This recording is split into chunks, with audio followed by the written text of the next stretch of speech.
past couple days, we've been talking about different ways to write equations of lines giving different information. Well, today we are going to talk about equivalent equations. Remember that equivalent means something that's equal to. So to start by warming up, if you remember back from Unit 1, we did transformations. So transformations is how the graph moves from the parent function. So if we looked in number 1 and we looked inside the parentheses, right here, x plus 1, that's the same thing as moving left 1 and then on the outside down 2. So remember, when you're looking on the inside of the parentheses, or if it's a square root function, a quadratic, you do the opposite of what you think, and then on the outside you do whatever the operation says. So for example, in number 2, we have x minus 4 under the square root, so we went to the right 4 and we went up 8. Okay. In number 3, this is a Q function. We went to the right 6 and down 5. Okay. Go ahead and take a minute and try number 4 and 5 on your own.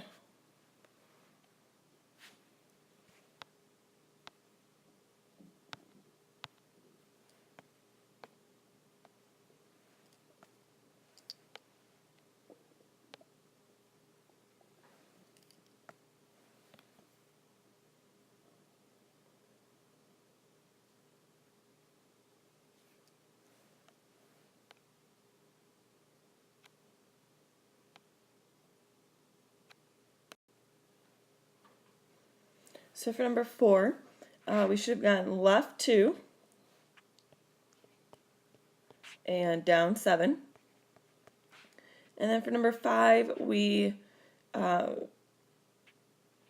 right 3, up 1. Alright, so it says we've already discussed two different forms of linear equations.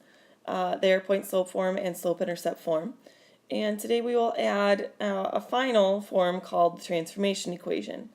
The transformation equation is the same form as numbers 4 and 5 from the warm-up above. This form of linear equations can easily tell us the transformation of the line from the parent function. So first of all, remember that point-slope form, the information that we get from point-slope form is the point, which is m, and then we can get the point, which is x1, y1.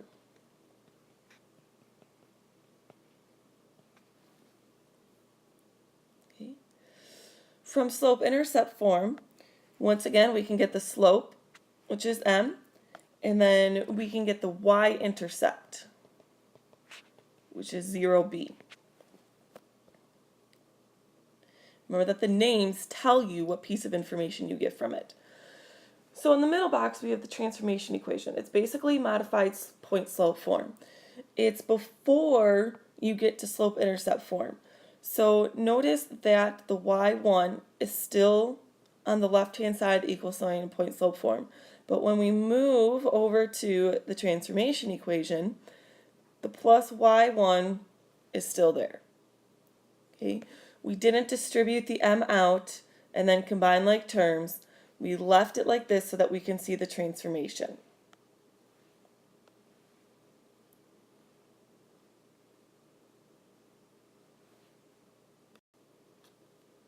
Okay, so if we look at the 3 examples below,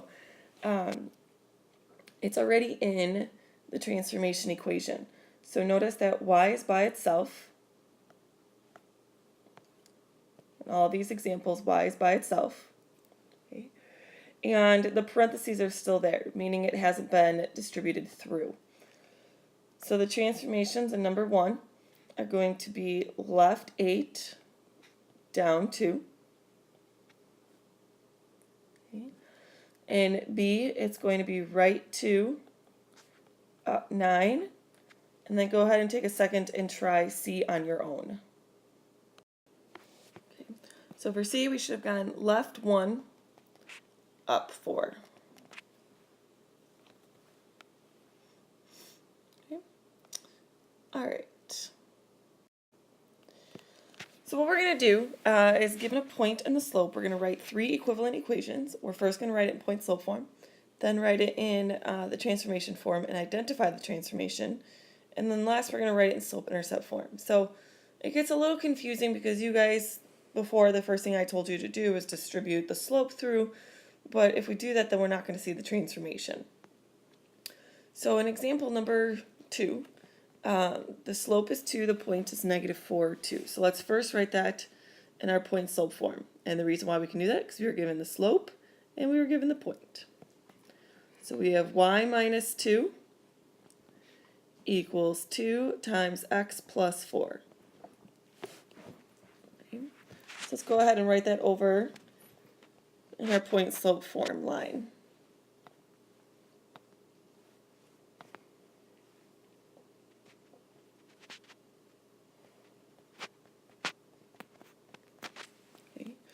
Now the transformation equation is formed by just taking this y1 value and moving it to the other side. So let's go ahead and do that. So we are going to add 2 to both sides. Do not add it inside the parentheses. So y equals 2 in parentheses x plus 4 plus 2. And this is why I said it's a little bit different than what you guys are typically used to doing. But we will not see the transformations if we don't do it this way. Okay. So the transformations, well, look inside the parentheses, are going to be left 4 and up 2. Okay. Well, now we need to put it in slope-intercept form. And for slope-intercept form, y has to be by itself, which it already is on the left-hand side. But you also need to get rid of the parentheses now. So y equals 2x plus 8 plus 2, so 2x plus 10.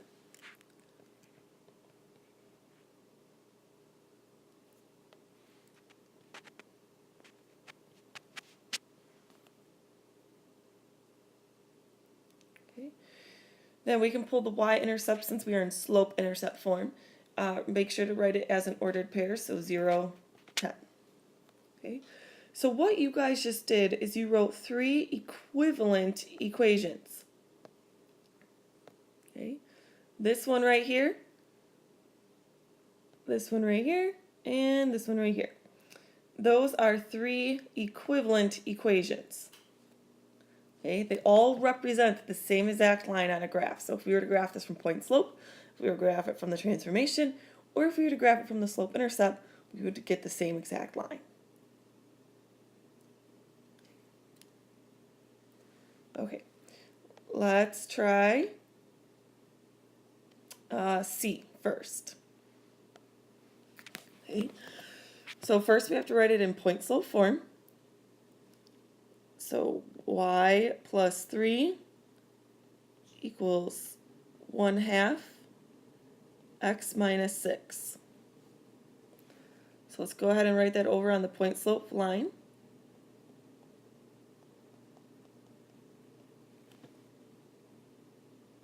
Okay.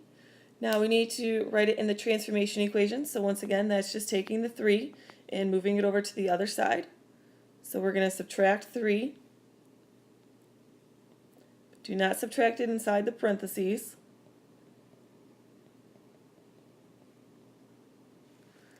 Okay, so notice in the transformation equation, our parentheses are still there, and then our y1 has been moved over outside of the parentheses. Okay, so the transformations are right 6, down 3.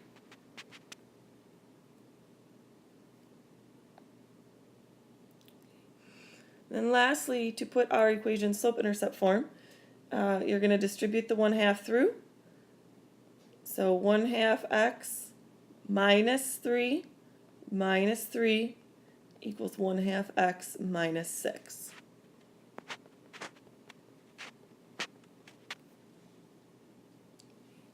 So then the y-intercept is 0, -6. Make sure you write it as an ordered pair.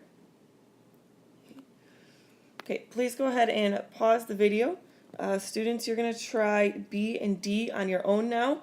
When you guys are done, share your answers, and then when you hit play, the answers will be on the video. So go ahead and hit pause now. Okay, here are the answers. So first of all, for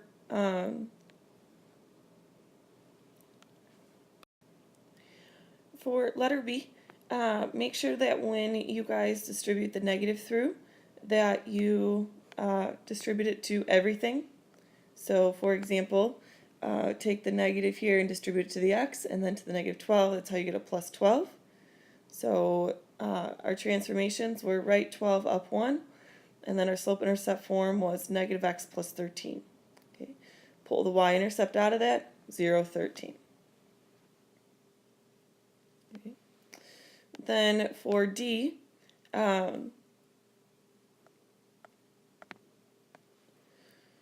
put it in point slope form. Remember, with when you do minus a negative, it becomes a positive. So that's why we had x plus 4 on the inside. So here is our point slope form. Then we have to move the 8 over. Remember to add it on the outside of the parentheses. So here's a transformation equation. We went left 4, up 8. Then we have to distribute this through. Okay. 3/4 times 4 is just 3. Okay, remember that when you multiply fractions, you multiply straight across. So that would be 3 over 1. And then you get y equals 3/4 x plus 11. Pull the points or the slope-intercept from there, 0, 11. Okay.